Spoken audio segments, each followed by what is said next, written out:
bem com vocês? Eu espero que sim. Bem-vindos aqui ao canal Alô INSS.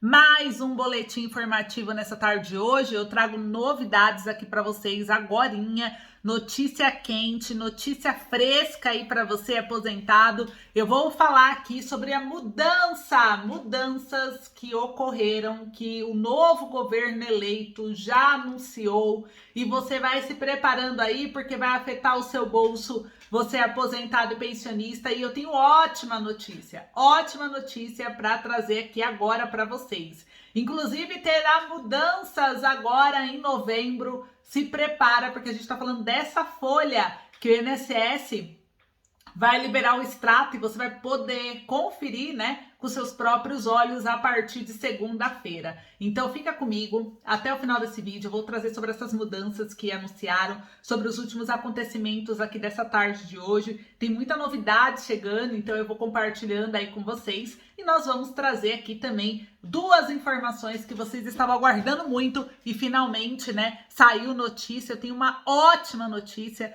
Então fica comigo até o final do vídeo, combinado? Eu vou trazer boa notícia aqui para vocês, pessoal, e também vamos falar aí a respeito do 14º, vamos trazer um monte de informação importante relacionada a aposentado e pensionista. São 5 notícias no nosso boletim aqui de agora, então se eu fosse você não perderia esse vídeo por nada. Fica até o final comigo, deixa o like no vídeo, compartilha, e você que ainda não é inscrito, aproveita para se inscrever. Aqui embaixo do vídeo tem um botão escrito inscreva-se em vermelho. Clicou, estará inscrito, deixa like, compartilha, porque o Alô INSS é um dos maiores canais de previdência social do país. Nosso objetivo é trazer informação, orientação, notícia previdenciária e também sobre outros direitos que vocês podem ter acesso e às vezes não faz a mínima ideia. Então vem com a gente nessa luta, porque tem muita coisa ainda para acontecer e nós estamos acompanhando tudo em tempo real para atualizar você aposentado dos seus direitos. Mas bora lá!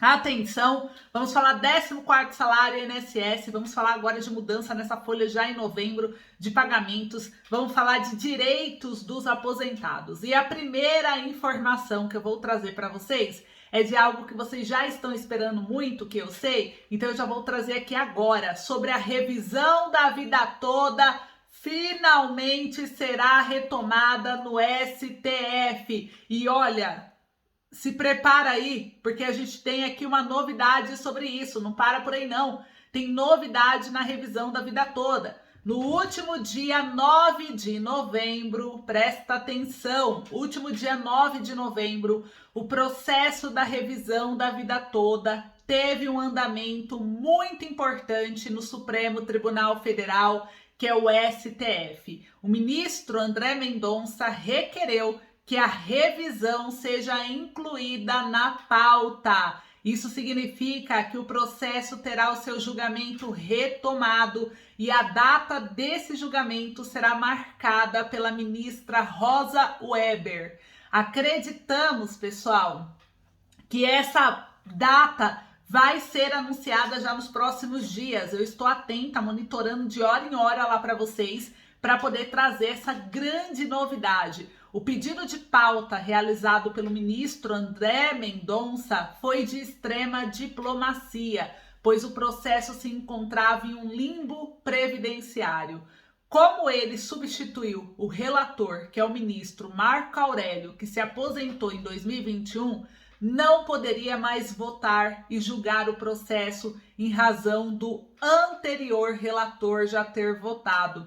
E aqui vem o limbo. Quem libera para a pauta o processo é o relator, porém pede para pautar quando possui seu voto pronto. E aqui ele não iria votar, logo não iria pautar por uma questão procedimental.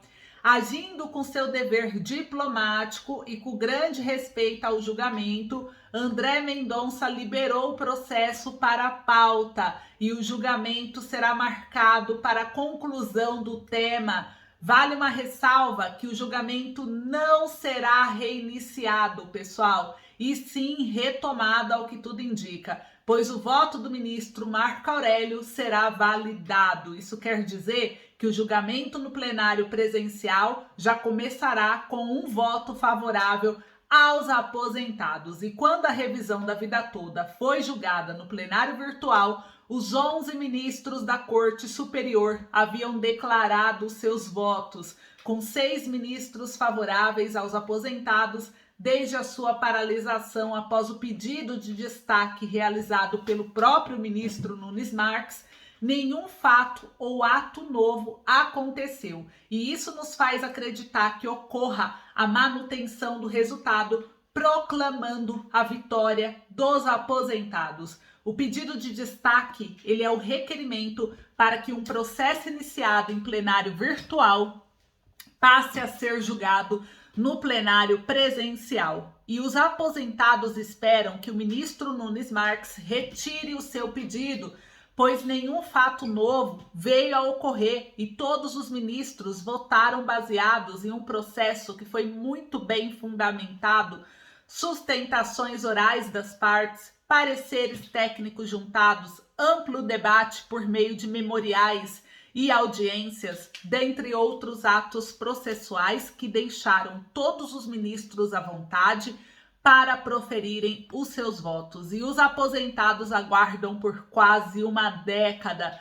a solução dessa injustiça causada pelo INSS em suas aposentadorias, quando em muitos cálculos aplicou uma regra transitória mais desfavorável que a permanente, ferindo frontalmente a vontade do legislador. E esperamos que haja retirada do pedido de destaque, garantindo assim maior eficiência processual, com um processo mais célere, menos custoso, e caso esse não venha a ocorrer, que os votos anteriores juntados sejam mantidos, garantindo a proteção ao princípio da segurança jurídica. Então tá aí, olha que informação de utilidade pública, pessoal. E a gente trouxe aqui essas informações para vocês porque eu sei que muitos estão esperando a revisão da vida toda. A revisão da vida toda, agora que foi solicitado aí pelo próprio Nunes Marques, né?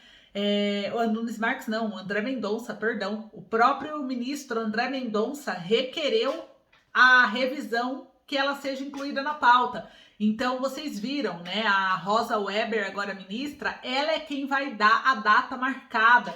Então, como ele fez esse requerimento, ele pediu para colocar em pauta, em breve a gente vai ter novidades sobre um dos maiores julgamentos que existiu no Brasil em relação à pauta previdenciária, que os aposentados lutaram tantos anos, e o que se trata a revisão da vida toda para quem é novo no canal, para quem ainda não conhece, para quem é novo de aposentadoria, tá? A revisão da vida toda, ela se trata de tentar reverter uma injustiça que ocorreu no plano real. Em 94, quando mudou a moeda no Brasil e virou o real brasileiro, o que aconteceu? Em 99 foi criada uma reforma previdenciária.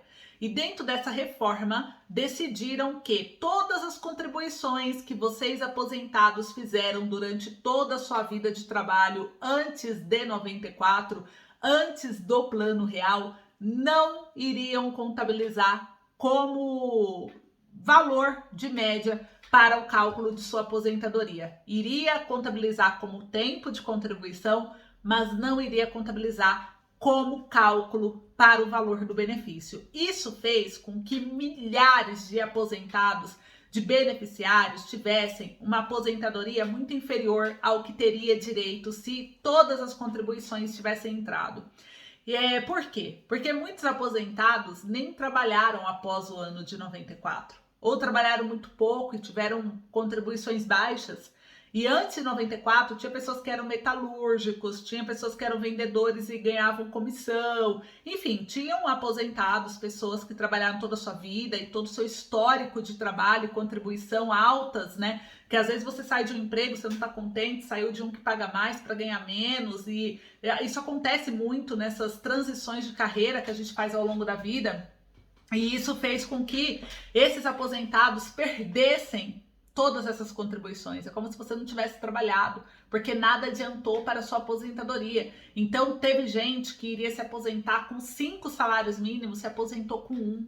E aí veio sofrendo tanto pela queda da qualidade de vida, porque o seu custo de vida teve que ser reduzido, teve um impacto muito grande na vida financeira e emocional e na saúde desse aposentado, e por isso que muita gente considerou injusto isso, porque existe uma lei no Brasil que fala de regras de transição. O que é regras de transição?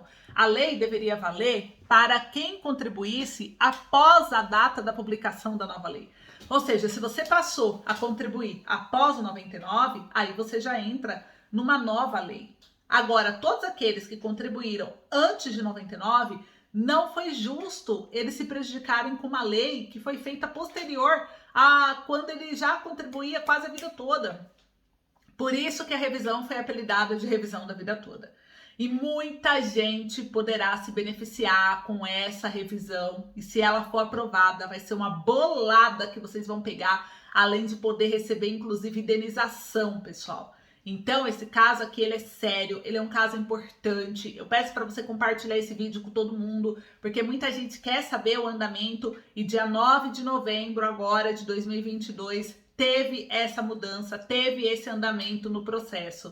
Esse andamento importante, obrigada, ministra André Mendonça, que apresentou esse requerimento pedindo que a revisão da vida toda fosse incluída na pauta para julgamento no STF. Finalmente, a voz do povo começando a se manifestar, começando a fazer efeito, né? O aposentado, vocês perceberam o quanto foi importante o movimento, pessoal, de vocês nesses últimos anos? Olha quanto reflexo e consequência estão acontecendo dessa força, do resultado dessa luta que a gente trava. Por isso que é importante, é fundamental compartilhar vídeo, acompanhar os vídeos, cobrar os políticos, porque tudo isso é resultado dessa luta que vem ocorrendo, porque vocês estão se fortalecendo, tá bom? E olha só, além disso daqui, também quero trazer agora uma segunda informação, que é sobre o valor de salário, pessoal, é o reajuste dos aposentados. Olha só, salário mínimo 2023 vai impactar o salário de todos os aposentados e pensionistas, nível Brasil, é todos os aposentados mesmo, né? E o que acontece? O governo do eleito, ele avalia dar um aumento real. Só que, segundo o relator, já é garantido esse aumento real para esse ano de 2023. Ou seja, agora, dia 14 de novembro, o INSS vai liberar o extrato de pagamento da folha de novembro. Depois vocês vão pegar a folha de dezembro e aí em janeiro vocês já terão um aumento real depois de 4 anos, né, sem aumento real. E isso é importante, mesmo diante de críticas, o governo acredita que pode subir o salário mínimo para um patamar maior do que apresentado inicialmente. Informações de bastidores colhidas pelo jornal Folha de São Paulo mostraram que o governo está avaliando essa possibilidade de bancar esse novo aumento já para 2023, até mesmo porque a ideia é dobrar a aposta nesse tema e elevar o valor para um patamar maior do que aquele que estava sendo apresentado inicialmente. Trata-se de um aumento sobre o aumento. E no início do mês de agosto, o governo Bolsonaro enviou ao Congresso o seu plano de orçamento para 2023. Nesse documento, o governo detalha todas as previsões de gastos para a legislatura seguinte. E a previsão para o salário mínimo contida nesse texto é que o valor vai subir dos atuais 1.212 para 1.302, ou seja, uma elevação apenas pela inflação. Não se trata de um aumento real. E como promessa de campanha, durante a campanha o ex-presidente Lula criticou essa política de correção do salário mínimo apenas pela inflação. E eleito, o petista vinha sinalizando que poderia elevar o valor do salário mínimo em 1,3% ou 1,4% para aumento real. Eles passariam a considerar não apenas a inflação do ano anterior, mas também o PIB dos últimos 5 anos. No final das contas, o resultado final seria um patamar maior do que os 1.302 apresentado pelo presidente Jair Bolsonaro. E o que mudou? Segundo as projeções oficiais, a inflação desse ano tende a ser mais baixa do que se imaginava oficialmente. Além disso, já se sabe que o PIB nos últimos 5 anos também não foram dos mais fortes e no final do dia a somatória da equação acabaria com um valor até menor do que os 1.302 que estavam propostos por Bolsonaro no plano do orçamento apresentado em agosto. E pagar um valor menor do que aquele que o Bolsonaro indicou que pagaria poderia ser um erro político. E segundo aliados de Lula, assim surgiu a ideia de se conceder um aumento de 1,3 ou 1,4 sobre o patamar do salário mínimo. E dessa forma, se o resultado final da equação for 1.302, por exemplo, o governo acresceria mais 1,3% para incrementar esse saldo já em 2023. E segundo o relator, a previsão para esse novo reajuste das aposentadorias é o salário chegar em 1.320 para o próximo ano. Então a gente vai acompanhar muito de perto tudo isso. Eu vou trazer os detalhes aqui para vocês, então é importante vocês ficarem atentos ao canal e não perder nada, porque estamos falando do seu salário, estamos falando do seu pagamento. E no ano que vem vocês podem ter mais do que um salário com aumento real. Vocês podem ter uma isenção do imposto de renda. Quem paga imposto de renda hoje pode ser isento ano que vem. Por quê? Porque segundo promessas do Lula, ele disse que iria isentar quem ganha até 5 mil reais do pagamento do imposto de renda na pessoa física. Então, a gente viu que existe aí uma mudança de plano e além de ter um aumento real, você teria um desconto a menos, o que iria fazer sobrar mais pagamento aí para você, tudo bem? A gente vai ficar de olho, a gente vai trazer algumas somas, algumas contas durante os vídeos, por isso é fundamental você não perder nenhum vídeo do canal. E olha só, terceira notícia aqui do vídeo de hoje. A aposentadoria paga após morte de segurado do INSS não pode ser cobrada de banco. Decide justiça. Justiça estão decidindo, hein? STF começou a movimentar a revisão da vida toda. Agora a gente viu aqui que a justiça está decidindo que a aposentadoria paga após morte do segurado não pode ser cobrada. E o INSS buscava um ressarcimento de 75 mil reais pagos por 10 anos a beneficiário falecido. Olha isso.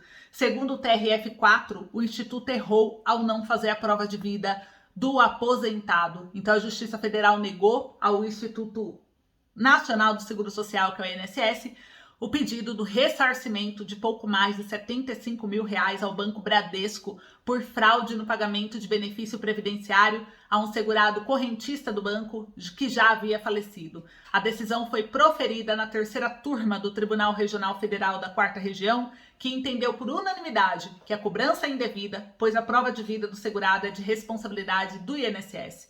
E caberia ao INSS conferir os óbitos de segurados e enviar à instituição financeira os dados que permitissem impedir o saque de valores depositados equivocadamente, afirmou o TRF4.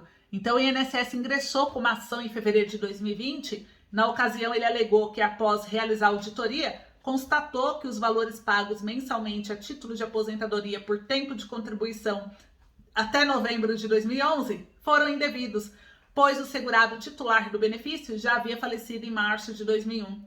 O Instituto também argumentou que os pagamentos indevidos só foram possíveis em razão de procedimentos do Banco Bradesco, que efetuou sucessivas renovações de senha de acesso em nome do beneficiário mesmo após falecimento do titular.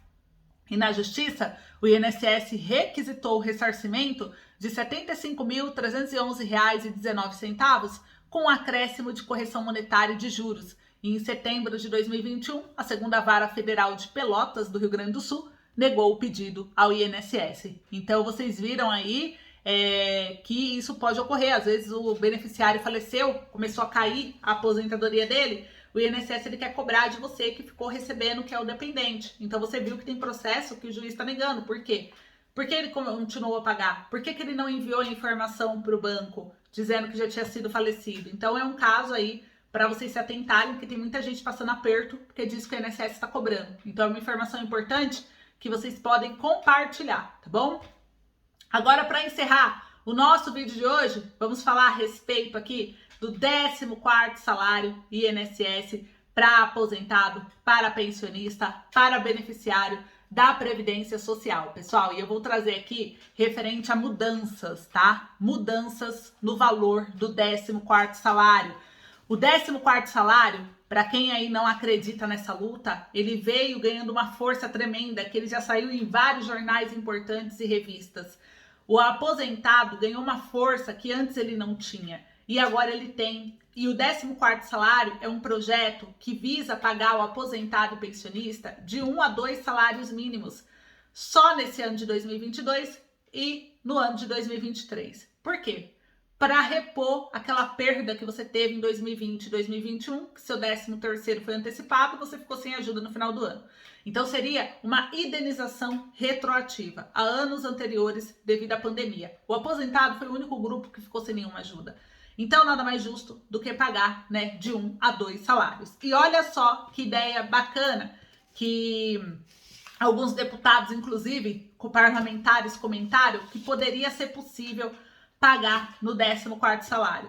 Ah, não dá para pagar as 2 parcelas? Paga uma. Pelo menos uma para repor, pelo menos esse ano, vamos dizer assim, que foi um ano de uma inflação muito violenta e que o aposentado ficou sem dinheiro e mais endividado, ainda mais com esse aumento da margem do empréstimo consignado. E aí o que acontece? Com esse aumento da margem, endividado, sem dinheiro, com inflação alta, o aposentado entrou em um superendividamento muito grande.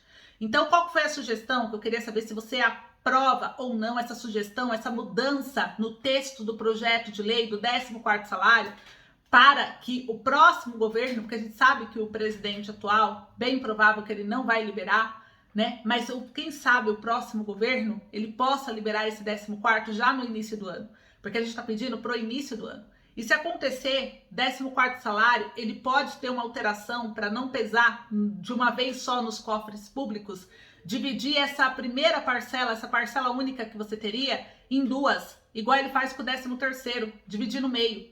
Então, se o 14º, ele é de 1 a 2 salários mínimos, imaginando que a maioria dos beneficiários, igual vocês, que talvez estejam me assistindo, recebam 1.212 de salário.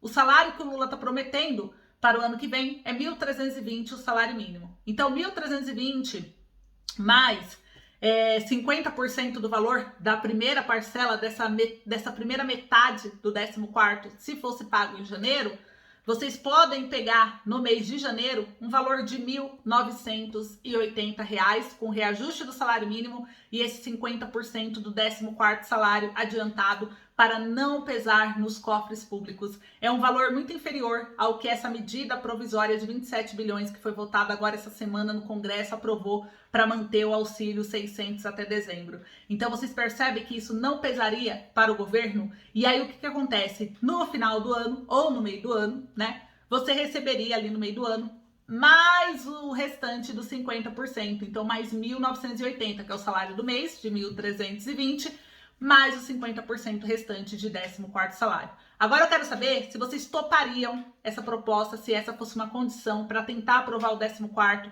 para conseguir pegar alguma parcela já no início do ano. Comenta aí para mim se você toparia ou não, que eu quero saber. Esse foi o vídeo de hoje, a gente vai lutar por isso, mas vai depender da opinião de vocês, então eu preciso que vocês comentem para que a gente agite isso e lute por isso e cobre isso e peça para os deputados apresentar um requerimento na mesa do Lula, que é o presidente eleito, né, para 2023, para que ele possa ver essa possibilidade e incluir nessa PEC de transição dele, e a gente vai conversando com vocês, tudo bem? Então é isso, pessoal. Eu espero que vocês tenham gostado, muito obrigada por tudo, beijo grande e até a próxima.